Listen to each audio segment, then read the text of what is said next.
CCM Zanzibar, mwenyekiti wa CCM wa mkoa wa Kusini Pemba, Mheshimiwa Makamu wa Pili wa Rais, Mheshimiwa Spika wa Baraza la Wawakilishi, natambua uwepo wa Mama Fatma Karume, wajumbe wa kamati kuu ya CCM, wajumbe wa halmashauri kuu ya taifa ya CCM, wanachama wa Chama cha Mapinduzi mlioko hapa, wapenzi wa CCM, ndugu wananchi, mabibi na mabwana, assalamu alaikum.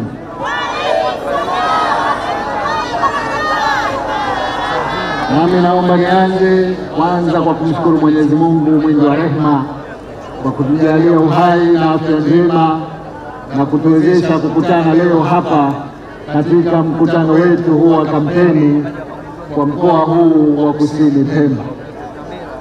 Kisha nichukue fursa hii nikushukuruni viongozi nyote na wananchi nyote, wanachama wa CCM, wapenzi na wakereketwa, kwa uwepo wenu hapa kwa idadi hii kubwa.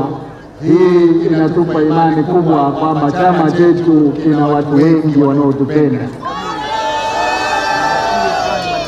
Ukilinganisha mikutano yetu na ndugu zetu wale, ni wazi kabisa hawatuwezi kabisa. Yaani mwaka huu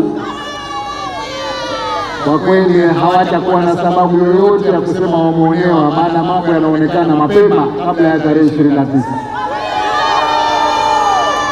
Ndugu zangu, leo nimekuja na ajenda chache sana kwa sababu mengi yameshasemwa na walionitangulia.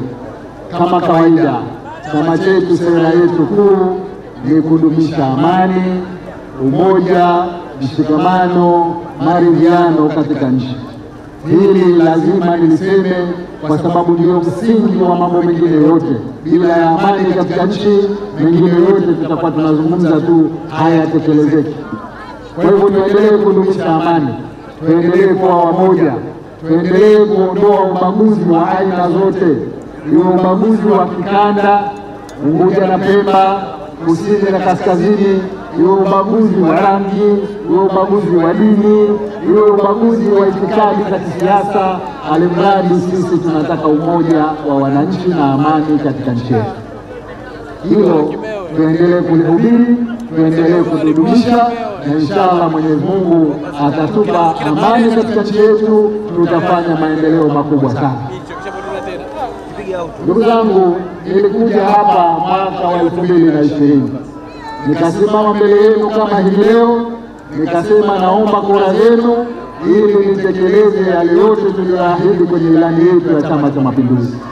Sasa leo wala sitosema mengi kwa sababu yanaonekana tumetenda, na kitu kikionekana huna haja ya kusema sana, kwa sababu leo tukizungumzia skuli, nyinyi wenyewe mmeziona. Skuli za zamani zimekarabatiwa na skuli mpya za kisasa kabisa za ghorofa za msingi na sekondari zinajengwa kila mahala. Mpaka Kojani kuna skuli ya sekondari ya ghorofa mpaka katika kisiwa chetu cha Kojani. Kwa hivyo tunachosema hapa ni kwamba tumetekeleza kwa vitendo. Iwe kwenye elimu tumetekeleza, na lengo letu kama nilivyosema ni kwamba tunataka tuhakikishe watoto wote wanasoma kwa shifti moja, asubuhi mpaka mchana, wanatoka wakafanya mambo mengine, wakasome dini na kadhalika. Na hayo tunayakaribia. Mkoa wa Kusini Unguja tayari wao wameshafikia lengo hilo. Tunaendelea na mikoa mingine kwa kuajiri walimu, kwa kuendeleza ujenzi wa sekondari zetu na shule za msingi za ghorofa, na tutaendeleza yote, na matokeo tumeshaanza kuyaona kwa sababu vijana wanaanza kufanya vizuri sana katika mitihani ya form 4 na form 6.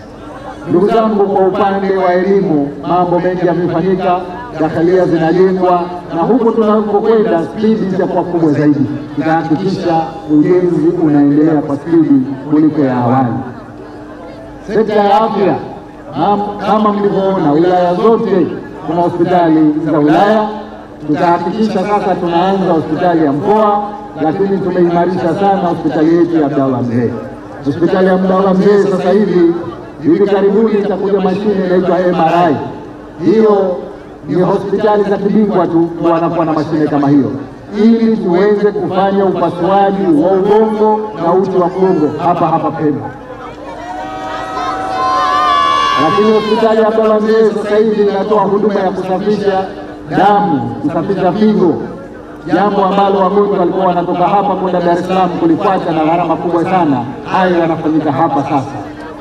Lakini hivi karibuni tunakuja na mpango mpya wa hospitali za mikoa yote ili tuhakikishe kwamba tunakuwa tuna huduma bora hapa hapa visiwani badala ya kwenda India au kwenda nchi nyingine kwa huduma kama hizo. Ndugu zangu, sekta ya maji nayo tutaiwekea kipaumbele kikubwa. Sasa hivi tumeshafanya mengi kwenye maji, lakini natambua bado kuna changamoto ya maji ambayo tutahakikisha nayo tunaitimiza katika miaka inayokuja. Ndugu zangu, katika sekta ya miundombinu, ukitaka kuifungua nchi, mambo makuu matatu: bandari, viwanja vya ndege, barabara. Tulisema tutaifungua Pemba. Tumeanza kujenga bandari zetu Mkoani na Shumba na Wete inakuja. Tutahakikisha Pemba hapa hatuhitaji tena kama zamani, mzigo unatoka unakotoka, unaanza kwanza kushuka Mombasa au Dar es Salaam, halafu unakwenda Unguja, halafu ndio uje Pemba. Sasa hivi mzigo unaotoka Pakistani au India au Vietnam, maana huko ndio inapotoka michele, unakuja moja kwa moja katika bandari yetu ya Mkoani. Tutapunguza gharama za maisha, tutaweza kuwasaidia wananchi hususan wanyonge kuweza kumudu gharama za maisha.